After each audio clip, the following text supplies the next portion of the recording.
Dear Dhamma friends, this is time for our day's Dhamma talk.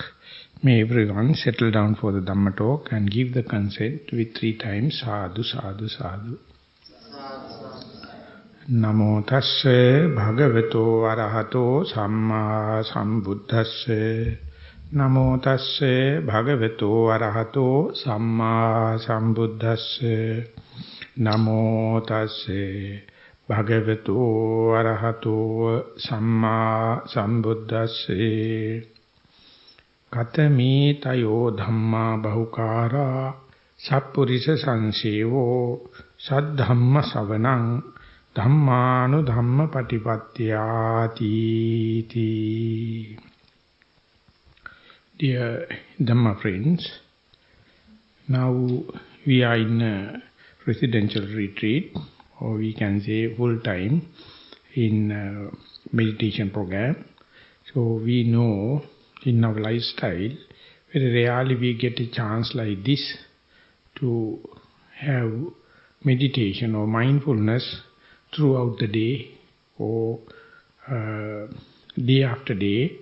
So therefore we have to value it, we have to facilitate it, so that not only just mere coming and take part, we have to understand how can and how should one facilitate this precious time.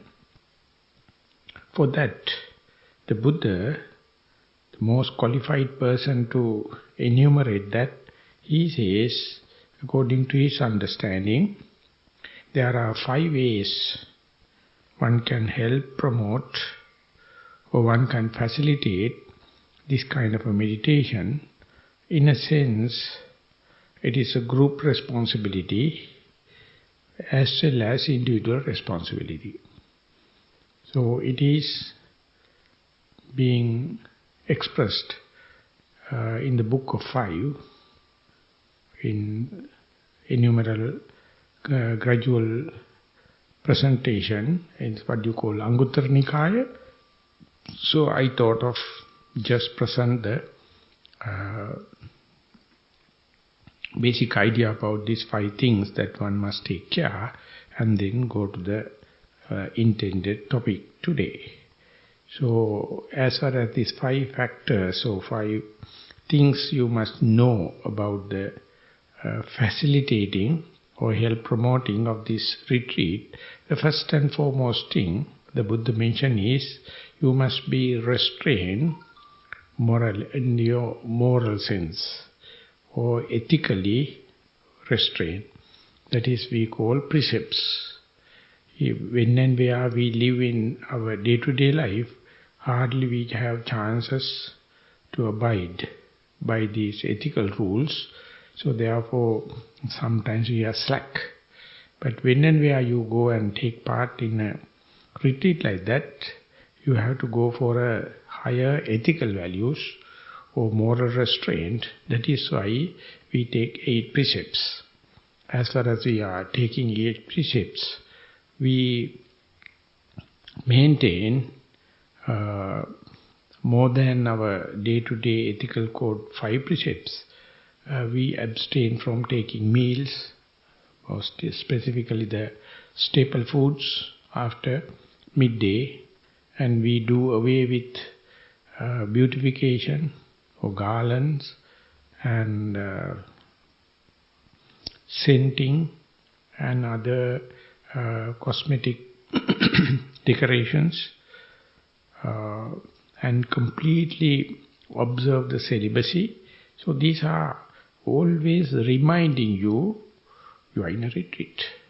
So that is the way you refresh your mind and remind yourself, I am in a retreat. So therefore, first and foremost thing is the precepts. And as we discussed in the question and answer session also, when we are taking a group effort, it's very helpful for one to fit into the group atmosphere as far as we are abiding by the rules and regulations.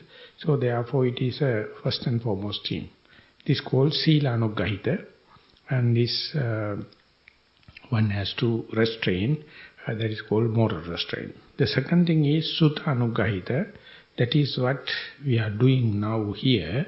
That is to listen to Dhamma or listen to the teaching of the Buddha so that your mind get refreshed regarding the theoretical understanding, regarding the book knowledge, or listening from others. During the time of the Buddha, that was the only method of teaching. One preached, the other listens. So we all are, in a sense, listeners of the Buddha. That is why we call Savaka. Savaka means that we are listeners. So therefore, we have to allocate some time solely for this theoretical understanding, for this theoretical the book knowledge, and therefore listening also important. That is why in the timetable daily, we have allocated 1 hour, complete hour, for the Dhamma talk, or the talk on the what are the important things that one must know, or in a sense meditation instructions, or sharing with the knowledge, sharing with Buddha. And the third aspect is the discussion. One has to have kind of a dialogue. So you must have access to ask questions and difficult things and get the clarification then and there. Because in the meditation you come across a lot of new things. When it happens, if there is no any way to rectify, you entertain doubts. And that will be a great hindrance. So therefore, in order to get rid of that, the discussion is very important. And the interesting thing in this teaching of the Buddha is he is openly invite each and everyone to not to accept anything without inquiring, if you don't only merely by faith or superficial faith. And questioning is not a criminal offense. You can question anything, and it is, if you are accepting without questioning, you will never progress. You will never have a radical idea, radical reflection. So therefore, discussion is very important. So not only the moral restraint, not only the listening to Dhamma and learning, but also must discuss. So this is the way you facilitate yourself. With this kind of knowledge only, you practice in the sense of concentration meditation. Therefore, even though you have thoroughly aware of the theoretical understanding, or even though you listen to Dhamma in a regular way, or even if you do discussions and dialogue, if you are not practicing as such, if you are not putting them into practice as such for the concentration, the progress will be hindered. And the last one is not only the concentration, further you have to develop inside meditation, that the wisdom may be, it's a result of your concentration, but that also must be in your list. The last one, the way of facilitating and help promoting your retreat. So that is why we have agreed upon a timetable, and we all abiding by it, thinking this is the best way we can make use this time to be moral or moral restraint, and to refreshing our knowledge by listening to Dhamma and discussing whatever the theory or practical thing pertaining to our meditative life. And individually we are sitting and meditating.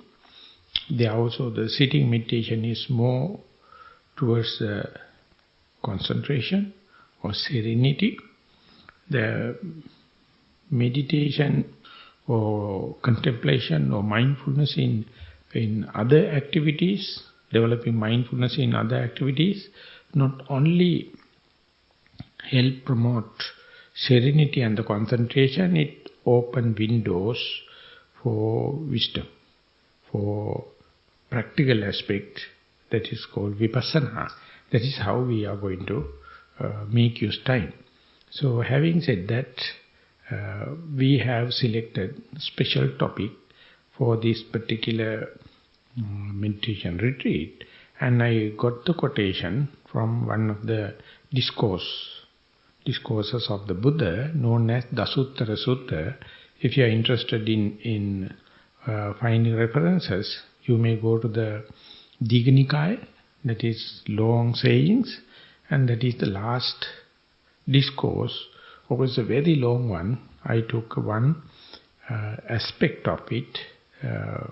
As far as the Dasuththara Sutta as such, it's a kind of a compilation, it's a kind of a graphic presentation or tabulated presentation during the time of the Buddha, and Venerable Sariputta took pain to accumulate all the knowledges, all the discourses in a gradual way and put that into a graph or a table 10 by 10. The first 10 questions pertain to the single aspects. Second questions are pertaining to the 2 points, aspects. Third one is for the 3 points, 4 points, 6, 5 points, like it's going to the 10 points and is asking a series of questions and himself giving the answer. Is the first time ever in the human history the epistemological study done to present in a complete comprehensive way. That means Venerable Sariputta is having such a foresight. At that time there were no any recording systems, there were no any writing system, there were no any literature presented in a firm way. So only way is by heart and teaching the teacher to disciple, and therefore there are a lot of chances to lose some aspects. That's why he presented it in a graphic way or in a tabulated way. If there are anything missing, at least one can understand something missing. That's very important. That is why Venerable Sariputta has been so honored. He was thinking in time to come, whenever something going to lost, at least one can understand the damage, how much it is being done.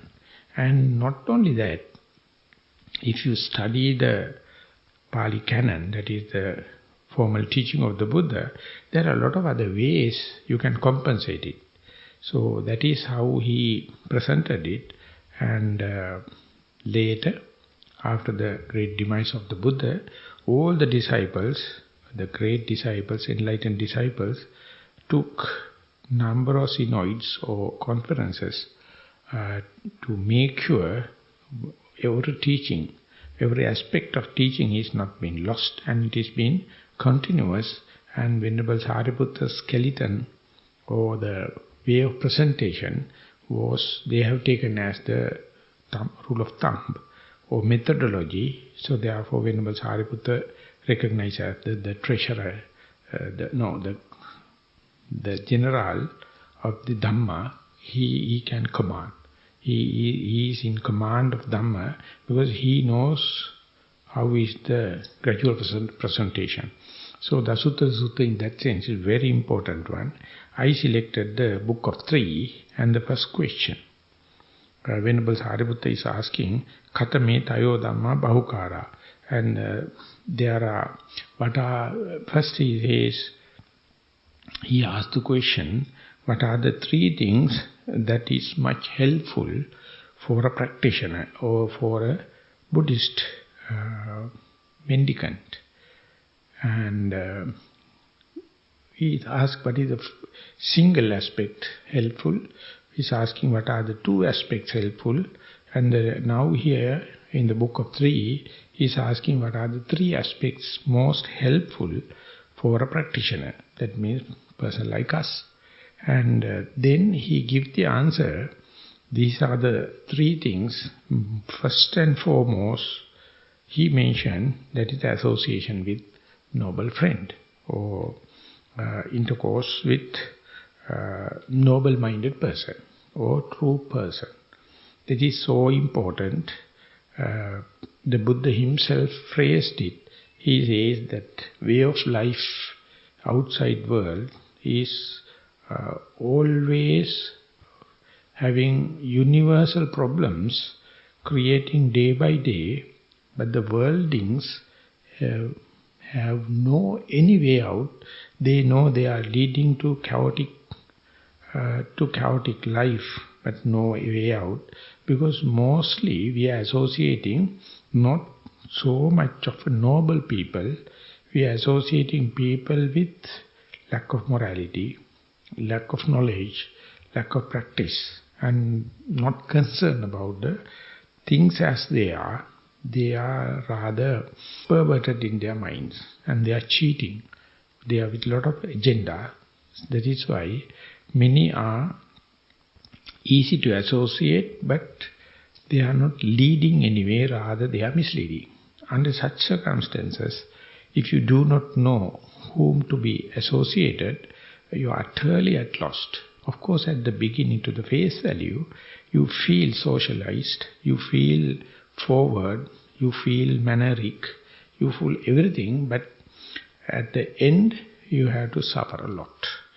In order to not to have that kind of a way, the Buddha prescribed, and Venerable Sariputta is reminding us association with the noble friends, true person, and the noble-minded person. That is the topic I thought of taking time as the topic of the day.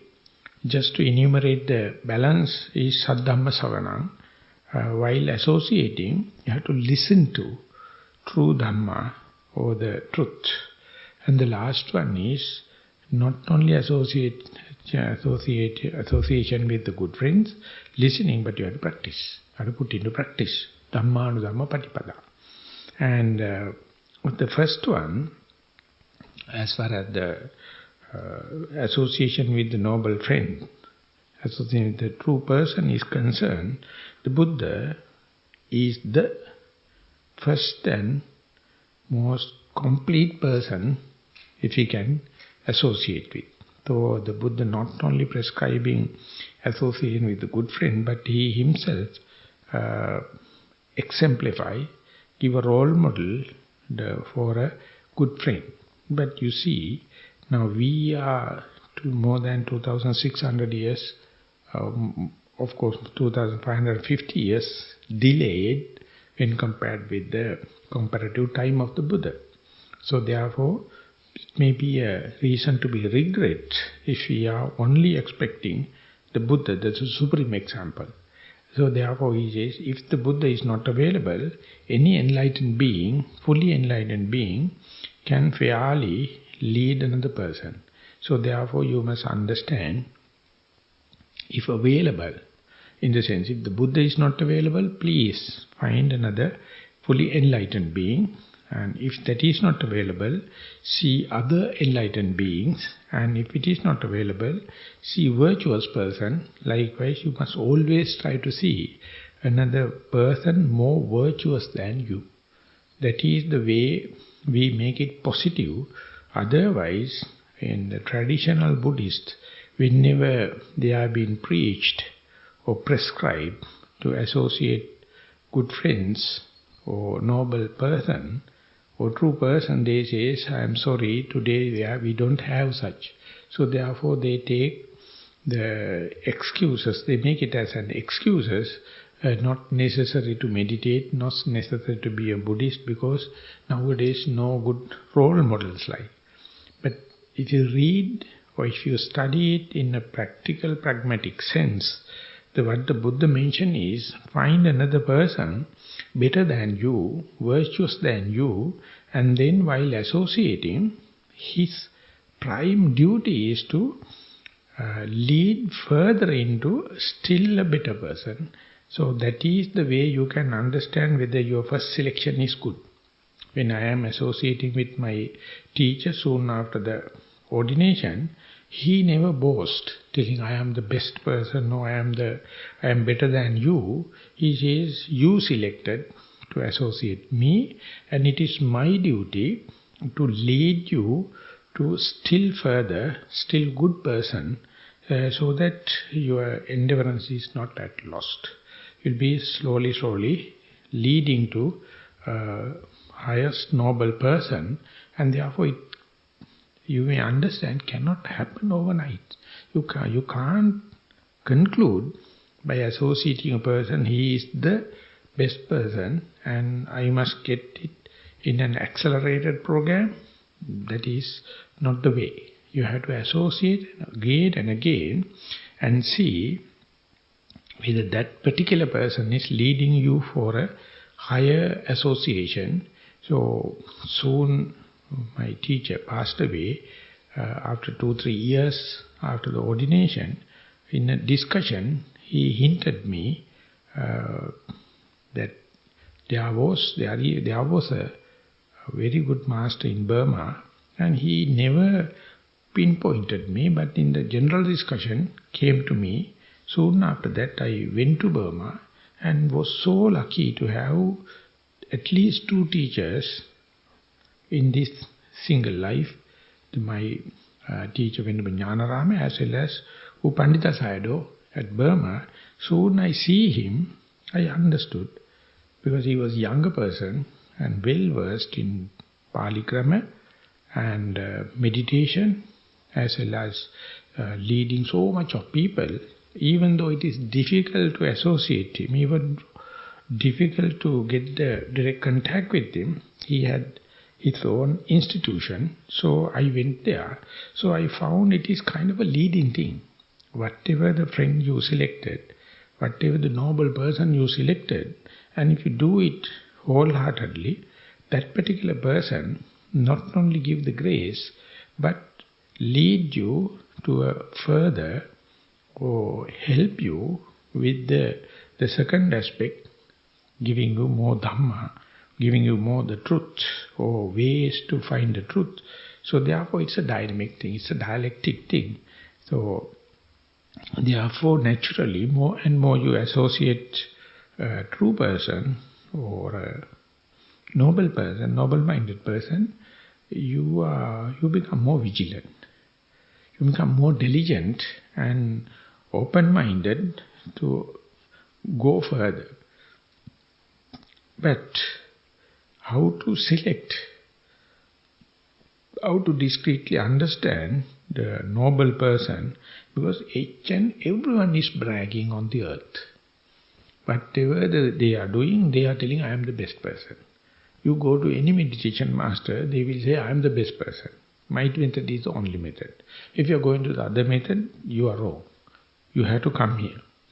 So it is just like advertisement. Under such circumstances, even though there are a number of options, what to select? It's very difficult. So therefore ultimately Buddha himself presented some criterion how to find a good friend, and still I am repeating, even then it is not a conclusion overnight you can draw. You have to keep on associating.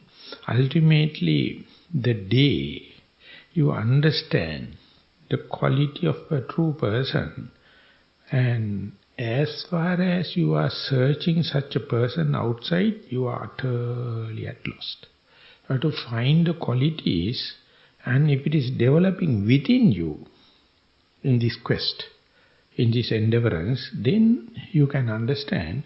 More you acquainted with, familiarized with noble qualities, the world is not such a desert as far as noble friends are concerned. If you are a bad person, if you do not know the qualities of the good person, noble person, you definitely take a wrong yardstick and measure people by their richness, by their beauty, by their fame, any kind of thing. ultimately you may find it's an endless game.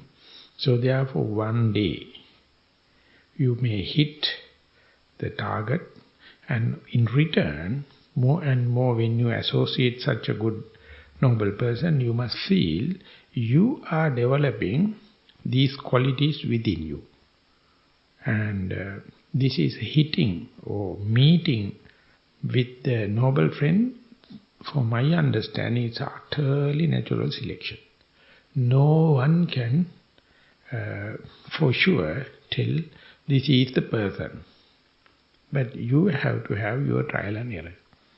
But anyway, if you know according to the teaching of the Buddha, if you are believing Buddha, the qualities that you must look into, qualities a noble person should carry, and if you are aware of it and associate with that such a person, not you are chasing behind a person, not you are make attraction with the person, but you are searching for the qualities and attributes, and then it is quite impersonal and it is philosophical.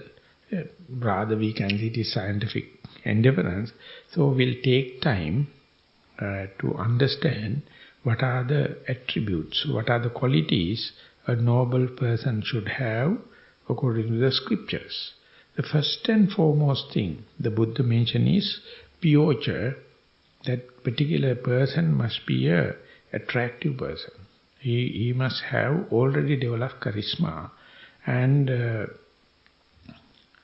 socially accepted person, not occult, not mystics, not any the self-torturing kind of thing.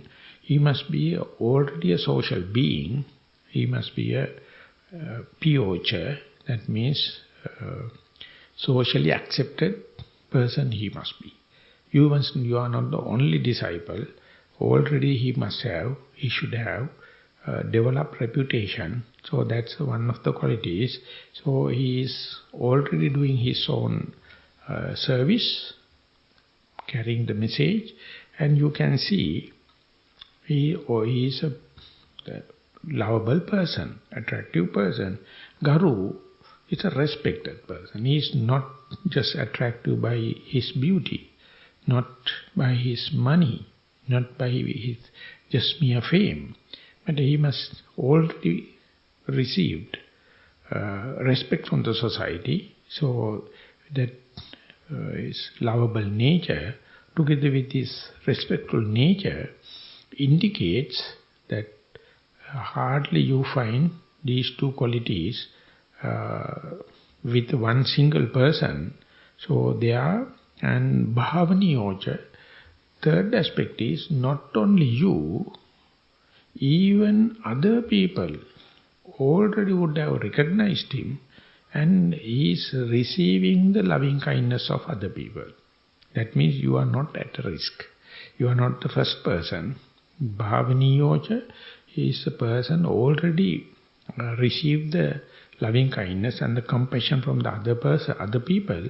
So therefore, by the time you recognize, he should have these three qualities, pyocha, garu, bhavaniyocha, that means a lovable person, on a respective way, because he is demeanor or the moral restraint is above average of the social level. And people knows, not only you, people knows that is the way you can find out a noble friend. And the fourth quality, vattancha, after accumulating these qualities, he is concerned about well-being of the society, well-being of the world, well-being of the people. So therefore he is daily fulfill his duties towards the well-being of the being, himself as well as the society at large. So it is vattancha, that means a dutiful person. He is not a lethargic person. He is not a hiding kind of a person. He knows his mission and is diligently, he is fulfilling it. Vattancha, vachanakkamo, as far as he is doing these things, not only he get 100% phrase and fame, some people come and find fault with him and blackguard him and criticize him, but he really understand how to put up with this kind of a criticism. He never vehemently attacked, he never vehemently reacted, but he is very patient under such circumstances. He never expect in the sense, the whole world must follow me, the whole people must praise me. He don't think so. So therefore, Vachanakkama is a forbearance. Whenever the people give the destructive criticism, that's a very nice and very practical aspect. He must not retaliate. He must continue his work, and he expect, not society at large, always ready to praise him, and that is not the matter. So if you misunderstand, or if you do not become pragmatic and practical, you may think that whole world must be praise him, my teacher must not be criticized. And whenever the teacher criticizes, if you also going to get angry, disheartened, that means that association is more affectional kind of thing rather than factual. So therefore you may associate him and your friend may find fault with him, criticize it.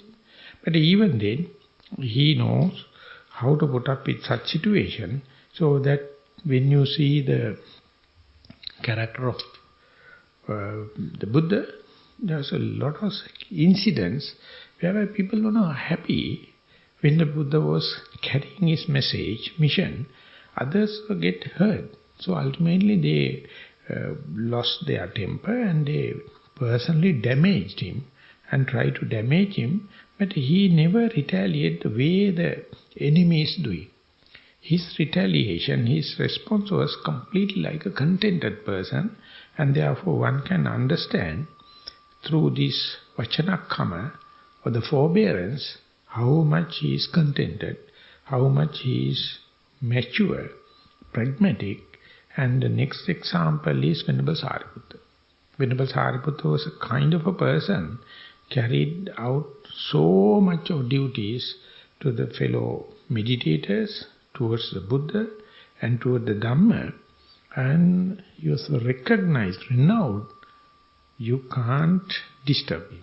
Always he is having his forbearance, and whatever the people are disturbing him or criticizing, he never get angry, and he says, I am working just like the earth. Anything you put on the earth, some people dig their treasure on the earth, and some people urinate upon that, or defecate upon that, the split upon that. Whatever may be, earth never get defiled. So just like I am forbearing, it's a very vast thing, no one can destroy it. So likewise, he says, Venerable Sariputta himself says, I am just like earth, or I am just like the wind. The wind can take the perfumes, flower smells and bad things, but wind by itself never get disturbed, never get spoiled. So it carries, but whatever it is carrying, quality of the air is the air. The fire also the same. Any firewood or any carcass, anything you put there, it burnt it, but fire is fire. And water, fire, earth, all the elements he take it as an example and says, that is the way I do. So it's a very good way of presenting, so that you must understand his qualities become more prominent when and where he get destructive criticisms. When the people are disturbing him, and present day you can see among the leaders, political, social and economic, they are so much worried about their reputation and a name, So they are very badly get disturbed and attacking the other parties. So therefore, they are short-tempered people. Ultimately, their reputation or their good name is overnight you can destroy. If you are strategically planning it.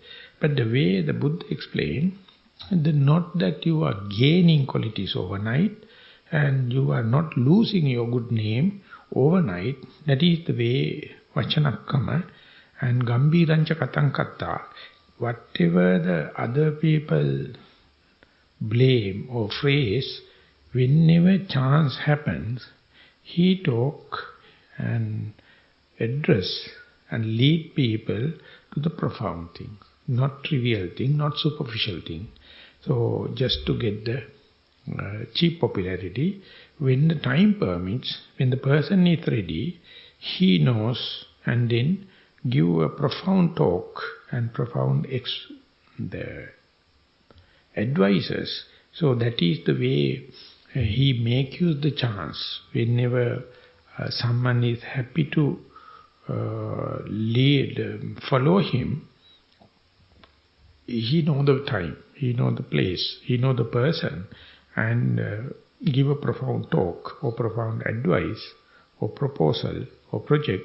So you can understand, on top of all the qualities that I explained, he never while away time.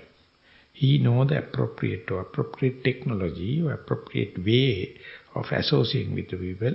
Last one, but it's very interesting, he never mislead people. Today you can see people are becoming leaders, always they have agenda. They have either money or fame or gain, whatever may be. Therefore, they are not worried 100% about the followers, but they are worrying is how much they can exploit them. But the noble friend or noble person never exploit people. So, to understand that, it takes years. I can understand as far as I am in this meditation sphere, so much of people make rhetoric and efficient talks and way of advertising going on, and people get attracted, but take so much of time to understand they are in a subtle way misleading people or misusing people, and ultimately by the time you understand it, you get fed up with all the religious aspects, all the spiritual aspects, because you think the whole world is like that. But if you know, you must associate noble friends, but the responsibility is upon your hand, not on the other person. The moment you give it to the other party, you are at lost. So that is very difficult, unless otherwise you put into practice. When you are putting into the practice whatever the prescription is going to give, then only you can understand whether this practice is leading to less and less stress, less and less frustration, less and less mental illness, less and less physical illness, then you gain. Otherwise, if you believe out of His grace He will liberate you, out of His grace He will save you, that is the way you become a fool, not associating good friends, but by selecting such a person, you can ruin yourself. And that is happening when you read whatever may be the spiritual books or sacred books or teachings. It is not lacking any that kind of events throughout the human history. People are misleading others. So therefore selecting a noble friend is not so easy, but it's very crucial. It's very important. So it's a trial and error. So when I was in Burma, my teacher, Upanita Sayadaw, he says, and many people come in seek of leadership to there, and it is natural. But whenever you go there, He says, if you are not practicing what I am telling in a diligent way, you will never develop these qualities within you. You will not be the attractive person or lovable person. You will not receive the respect of the others. You will never be praised by the others. So when and where you develop within yourself as disciples, then you will understand how difficult on this earth to develop this kind of qualities, even if you get proper direction and the role models, and more you learn profoundly, day by day you understand how much valuable your teacher is.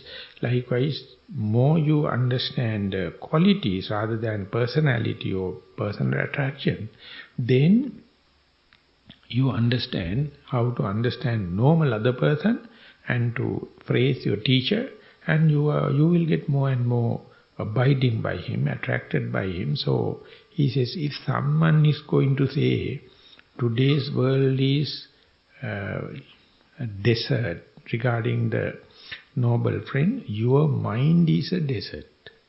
Whenever you are lacking of any qualities, you find world is lack of qualities. Moment you start to gather good qualities, you find world by itself is not so bad. You do not know how to select. That is a selective absorption, selection. It is up to you. So therefore, if you do not know the good and the bad, good and the better, you will always plug into the wrong thing. Then you have to suffer. So before you get plugged into, before you get connected into, you have to give a rational thinking with your common sense. And if you hit the proper thing, through these qualities, through these attributions, you can understand whether it make you happy, less and less frustrated, less and less tensed, and less mental illnesses. And then, not only you praise your teacher, you understand there are some other, may not be like exactly like Buddha or any your first teacher, but there are a lot of other people. That is how moment you start to develop this loving kindness within yourself, you see the world is lovable. Whenever your world is full of frustration, disappointments and disheartening, the world also appear like disappointing and disheartening. So therefore, the teacher, if he is a noble teacher, will teach you, world is the world. Your attitude, your approach, or your view, if it is not changing, if it is not open, if it is not radical, you will ever in the same vicious cycle. Instead, understand the human mind is a fully endowed thing. It's a full of possibilities, full of potentials.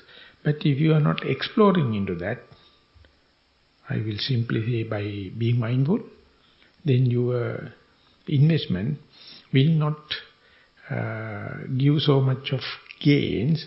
So therefore the prime object of the teacher is to teach you, give you the key, how to understand your own potential, how to understand your own humanity, how to understand the opportunity in each and every moment. So the key is mindfulness. So when the teacher is teaching you the mindfulness, he is not giving anything. He is just phrasing. Mindfulness is it's a panacea. And at the beginning, of course, you have to take time to understand it. It is painfully slow. But once it is gathered, the momentum, you understand even the mindfulness is a mental concomitant. It makes complete refreshment to the mentality and the physicality of the external world. So it is make the world more greener, make the world more diligent, vigilant, as much you become diligent and vigilant. So therefore, whenever you learn this art, how to find a personalized good person, or noble friend, or the true person, you find he reflects your good nature, your noble nature, and he will never discourage you, he will never undermine you, he will never make you inferior. So even though you are in a very bad-tempered or bad situation, he or she will let you know you have the total potential. So therefore have a new look, have a fresh approach to the next thought moment, and try to see something positive way, in a creative way. If you have that kind of opening, definitely in the next moment you will be a reborn, you will be a beginner, you will be rejuvenated, and you feel that your freshness coming from the teacher light. Oh, heat is just an example. Teacher is setting a role model and give the key, give the principle, and he is not giving any material, or he is not answering your questions or giving the answers to your question. He is asking you to sort them out through this Dhamma, and ultimately he is catalyzing. Only the catalytic effect he is having, not materialistic effect. No any spiritual grace. You may feel it, but that is not the ultimatum. It's a catalytic effect. Your own potential will go there, and the Buddha indicates, if there is no such a prompt, if there is no such a cursor, if there is no such a catalytic effect, your mentality is utterly inferior. You are cursing yourself. You will never see the potential. So it is like a reflector, as someone is showing, holding a mirror in front of you. If you have the correct perspective, you will see yourself through the teacher's role model. But later, whenever you are progressing, you yourself will see, you also can be another true person or a noble person to another person. That is how it is, lineage is happening. You are not helping people with grandeur way, but asking them to be here and now. Just it is an endowment or birthright. Try. Even if you are in a disappointed situation or an elated situation, try to be here and now. Ultimately it becomes infectious. Whenever the noble teacher going to give the true teaching to the inner circle is spreading it to the society at large, because it is just like a bad habit. It's contagious. When and where it is happening, whether it's good or bad, when and where you apply it, or when and where repetitively apply it, the momentum gathers. And when that is happening, you may see that contagious nature never concerned whether the other person is a male or female, and the other person is a Buddhist or non-Buddhist, whether the other person is learned or not, the other person rich or young, poor, young or old. So that is how the nobleness of this teaching is happening through this noble friend. And at the beginning, when you are searching your noble friend, you may be a desperate person or maybe a disappointed person. But when and where the association happens, you find it is because of your narrow-mindedness. It is because of your attitude, and you yourself do not know your potential, and you do not know the damage of the inferiority complex. And being so rich, being so potential with possibilities, you never try. You never give a radical chance, unless otherwise catalytic effect. The prompting is happening. So in that sense, the teachers appear like sending you on a risky mission, sending you for the adventurous thing, and giving the moral to go and do it, ultimately understand your own potential. So therefore the Buddha says, whenever you have no association with the good friends, or if you consider this a start, starting point, if there is no association with a good friend, whatever you believe is wrong. Because you are believing untestable, unverifiable thing, and it is becoming utterly superficial, unfounded faith, and never think about put into practice. Whenever you associate with a good friend, he also asking the faith. He also making use the faith. But he says this is verifiable, maybe within few days. Do it again and again. When and where you put into practice, you are the very person, make use the faith, put into practice and gain the results. And therefore ultimately you understand a kind of a faith from unfounded, superficial faith to verifiable faith. That is the point where human mind exists, extraordinary from the other animals. Animals they have equal faith, but it is instinctively they are limited. They can't test new things. Therefore their evolution is so slow. But if you associate with a good friend and you have the faith, that is experimenting capacity, of course you are running a risk. Of course you are taking a chance, but there may be a better chances for the accelerated way of gathering the momentum. So therefore when and where you develop that kind of a faith means that verifiable kind of faith, then your radical reflection, that is risk-lover nature, experimenting nature is increasing. So that is not religious. Then onward it is not religious, because religion never allow you to go beyond the boundaries. It always abiding you, but if you associate a good friend, give a kind of a verifiable faith, verifiable experiments, of course within the social norms, and then you are not afraid of put into practice your own quest, noble quest, that is called yoniso manasikara. That means radically you are ready to reflect upon that.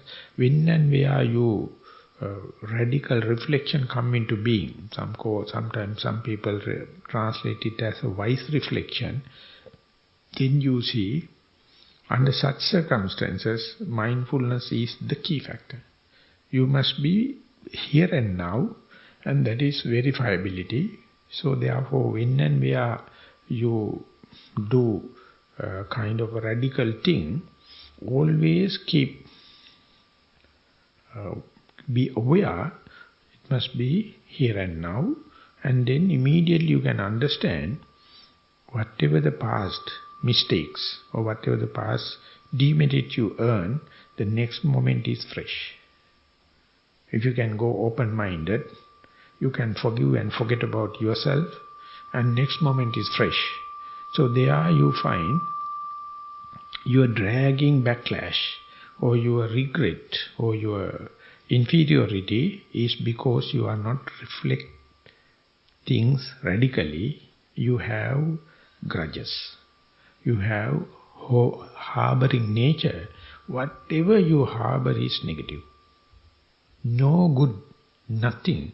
Good thing is the next moment is fresh.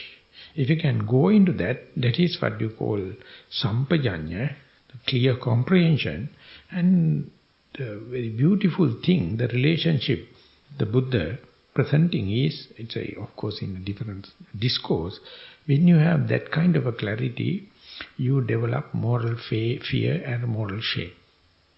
You feel responsibility to the society. You feel when you are hurting the nature, hurting a being, living, or human or other, you see it never go without the consequences. So therefore, when and where you are radically reflecting and understand, clearly comprehend it, you can't exploit it. You can't have favors. It's one-to-one. If you do bad, the bad will happen. If you do good, good will happen. So one-to-one, good begets good and the bad begets bad. you verify with each and every action you do, every thought you do, every word you do. Ultimately you feel, you develop the responsibility, not that you are doing a lot of things, not that you are talking a lot of words, not that you are proliferating thoughts.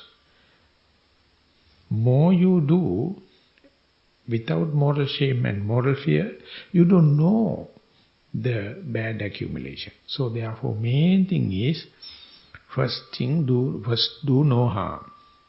Main thing is restraint, and whatever you do, in accordance to my terminology, bookkeeping. How many things you do, and it is also for the utility value, not for the fun, not for the sake of pleasure, for the utility value, and wait and see what is the consequence. And whenever you are talking, see the utility value of what you are talking about. Whenever you are thinking, it may be happening like proliferating, and at least you may see how much you think volitionally, and how much the involuntary thinking you recognize as myself. That is the starting point of the worries. Whenever you are mindful and clearly comprehend, you see it's a bad habit of the mind. It is thinking, but it is a thought without the thinker. The moment you understand that thoughts are without any volitional or willful or without a thinker, see how much you are worrying. And ultimately how much wrong attribution. And therefore, when and where the moral shame and the moral fear come into being, then you can say you are living. Otherwise you are just a puppet. Otherwise you are just an animal. You are just with the tendencies, just with the directed dispositions. So you don't know at the end of the day why I am being motivated to do that. And consequences are, majority are discouraging. And still tomorrow also you are going to do the same. The moment the moral shame and moral fear come into being, the relationship is, the Buddha says, your senses, your eye, ear, nose, tongue, the body, physical, verbal senses you will guard. Not due to fear, not due to the police people come and punish you, not with your teacher, not with the parent. But you understand, if at all you to control your senses, it must be backed by this moral shame and the moral fear. Otherwise, whatever you do is quite artificial. You are imitating and no much of benefits. So when and where you feel your own responsibility to the control or restraint, that means you do only the utility part, that is what you call the morality. That is what you call the sila. Otherwise, even though you appear like a cultured person, even though you perform so-called good things, you don't know the mechanism. You are just follow with the suit of the society, but no inner understanding. So therefore, the mindfulness and the clear comprehension must be beacon light. Must be the verification point. So it is coming from the teacher's example, and unless otherwise you put into practice and feel the results, you will consider the teacher as a spiritual being and expecting the grace and all the magics and all the kind of things. But if the teacher is correct, he or she will lead you to verify within yourself. So therefore, ultimately, you yourself will replace the teacher. You will learn the art, how to do it without the teacher, and that is, by the time you will be another teacher, and you will be a leading light for the society. That is how the most important thing in the meditation retreat as well as the meditative life is, have a role model, have a noble friend, have a true person, and ultimately get infected, and ultimately grace will continue. You will be just a medium to pass this good message to the rest of the world, and therefore you are not whiling away your time.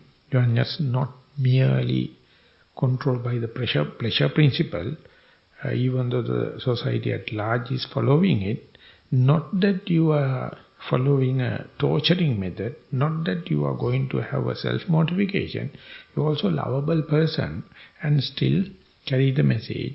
So therefore, these retreats or their meditation or this kind of a mindfulness is going to give the potential, going to give the reveal the potential, and ultimately you will learn the art where to hit whenever you are associating with another person, but to give the highest benefit. And it is, you take example from your own history, and that is how it is going. That is how the message came up to date after even 2600 years. I hope this instruction given in the meditation and the talks and the discussions are helpful for you to sort out your own benefits and for more encouragement and the endeavorance of this